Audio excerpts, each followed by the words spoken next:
Baik,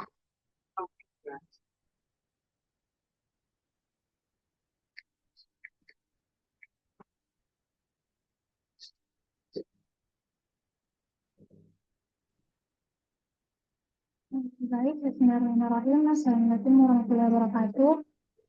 Perkenalkan, saya atas nama Nusantara juga dengan 22030 5502080 dari kelas E Program Studi Gizi Fakultas Ilmu Olahragaan dan Kesehatan Universitas Negeri Makassar.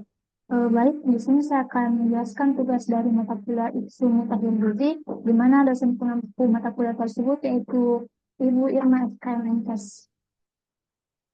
Yang pertama, saya akan menjelaskan ada 4 fase perawatan dan pengobatan gizi buruk. Yang pertama itu ada fase stabilisasi, di mana fase stabilisasi merupakan fase awal perawatan yang umumnya berlangsung selama 1 sampai 2 hari.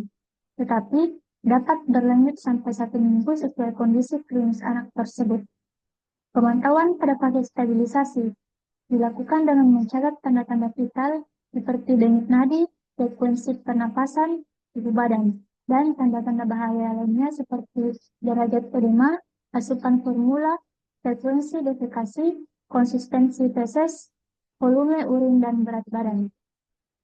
Yang kedua ada fase transisi, di mana fase transisi adalah masa peralihan dari fase stabilisasi ke fase rehabilitasi, dengan tujuan memberi kesempatan tubuh untuk beradaptasi terhadap pemberian energi dan protein yang semakin meningkat, di mana pemantauan pada fase transisi sama seperti fase stabilisasi. Yang ketiga ada fase rehabilitasi, di mana fase ini dapat diberikan di layanan rawat jalan maupun rawat inap. Fase ini adalah fase pemberian makanan untuk tumbuh kejar, pemberian energi sebesar 150-220 kilokalori per kilogram berat badan per hari dalam bentuk F100 atau RUTF. Bertahap ditambah makanan yang sesuai berat badan. Umumnya berlangsung selama 2-4 minggu. Kemajuan terapi dimulai dari kenaikan berat badan setelah fase transisi dan mendapat F100 atau RUTF. Pemantauan pada fase rehabilitasi dilakukan dengan mencatat asupan formula dan kenaikan berat badan. Yang terakhir pada 4 fase perawatan dan pengobatan gizi buruk yaitu ada fase tindak lanjut, di mana fase ini merupakan lanjutan pemberian makanan untuk tumbuh kejar dengan pemberian makanan keluarga dan pemberian makanan tambahan pemulihan atau PMTP. Selanjutnya ada 10 langkah tata laksana gizi buruk pada balita di layanan rawat jalan. Yang pertama itu, langkah pertama ada mencegah dan mengatasi hipoglikemia, di mana semua balita gizi buruk berisiko mengalami hipoglikemia, kadar gula darah di bawah 3 mmol atau liter atau di bawah 54 mg desiliter, di mana jika fasilitas setempat tidak memungkinkan untuk memeriksa kadar gula darah, maka semua anak gizi buruk dianggap menderita hipoglikemia dan segera ditangani dengan memberikan 50 ml larutan glukosa 10%, di mana 1 sendok teh menunjung gula pasir dalam 50 ml air secara oral.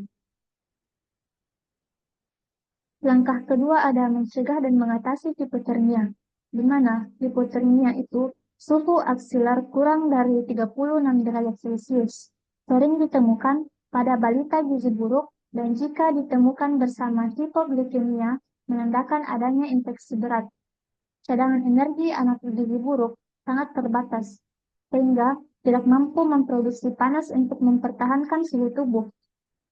Cara mencegah dan mengatasi hipotermia dengan menghangatkan tubuh balita dengan menutup seluruh tubuh, termasuk kepala, dengan pakaian dan selimut. Waspadai hipotermia bila suhu anak 336 derajat Celcius. Langkah ketiga itu ada mencegah dan mengatasi dehidrasi, di mana diagnosis dan derajat dehidrasi pada balita gizi buruk sulit ditegakkan secara akurat dengan tanda atau gejala klinis saja, karena semua balita gizi buruk dengan diare atau penurunan jumlah urin dianggap mengalami dehidrasi. Pada dehidrasi ringan atau sedang, tetap upayakan memberikan terapi dehidrasi oral.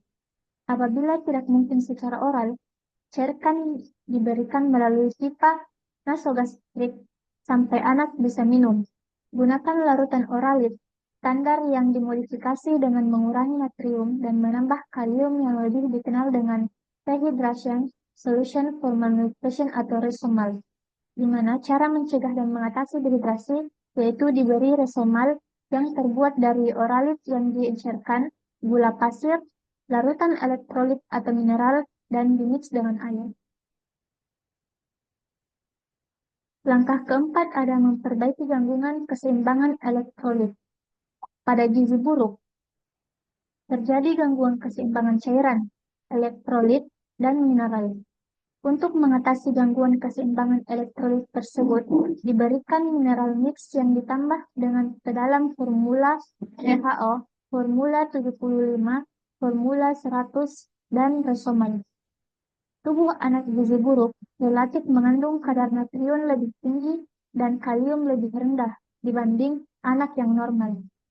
Karena itu, pemberian cairan tidak boleh yang mengandung kadar natrium tinggi dan anak harus mendapat tambahan kalium.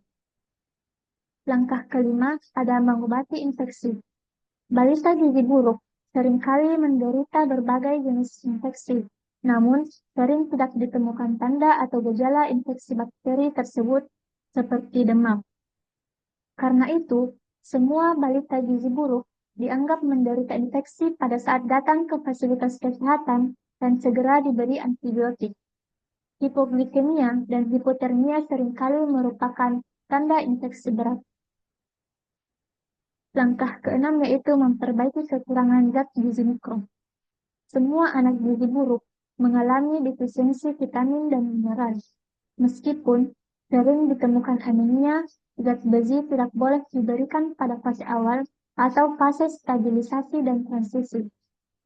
Zat besi baru diberikan kepada anak yang mempunyai nafsu makan yang baik dan mulai bertambah berat badannya, atau biasa pada minggu kedua mulai fase rehabilitasi. Zat besi dapat mempercepat infeksi bila diberikan terlalu dini. Langkah ketujuh yaitu memberikan makanan untuk fase stabilisasi dan transisi.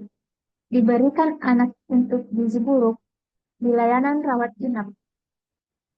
Langkah selanjutnya yaitu langkah 8, memberikan makanan untuk tumbuh kejar, di mana pada fase rehabilitasi terjadi replesi atau pemulihan jaringan tubuh hingga diperlukan energi dan protein yang cukup. Diberikan energi sebanyak 150-220 kilokalori per kilogram berat badan per hari. Protein 4-6 gram per kilogram berat badan per hari. Terapi gizi yang diberikan dapat berupa F100 atau RUTF yang secara bertahap ditambah makanan padat gizi. Fase 9 yaitu atau langkah ke-9 yaitu memberikan stimulasi untuk tumbuh kembang. Pada anak gizi buruk, terjadi keterlambatan perkembangan mental dan perilaku, di mana keterlibatan keluarga terutama ibu sangat diperlukan dalam memberikan stimulasi untuk tumbuh kembang anak. Oleh karena itu, perlu diberikan petunjuk kepada orang tua dan keluarga untuk memberikan stimulasi perkembangan anak yang penuh kasih sayang, sambil bermain, bernyanyi, dan menciptakan suasana yang menyenangkan. Langkah terakhir yaitu langkah ke-10 yaitu mempersiapkan untuk tindak lanjut di rumah. Persiapan untuk tindak lanjut di rumah dapat dilakukan sejak anak dirawat inap. Misalnya, melibatkan ibu dalam kegiatan merawat anaknya. Kriteria sembuh dari gizi buruk apabila berat badan per tinggi badan atau berat badan per panjang badan di atas -2 SD dan atau lila di atas 12,5 cm dan tidak ada piting edema bilateral bila balita keluar dari layanan rawat inap setelah sembuh atau sesuai kriteria di atas. Maka dianjurkan untuk kontrol teratur setelah pulang 1 kali seminggu pada bulan pertama, 1-2 minggu pada bulan kedua, selanjutnya 1 kali per bulan sampai 6 bulan atau lebih. Selain itu, dianjurkan juga untuk melengkapi imunisasi dasar ataupun ulangan sesuai program PPI atau program pengembangan imunisasi. Sekian penjelasan dari saya ucapkan terima kasih. Assalamualaikum warahmatullahi wabarakatuh.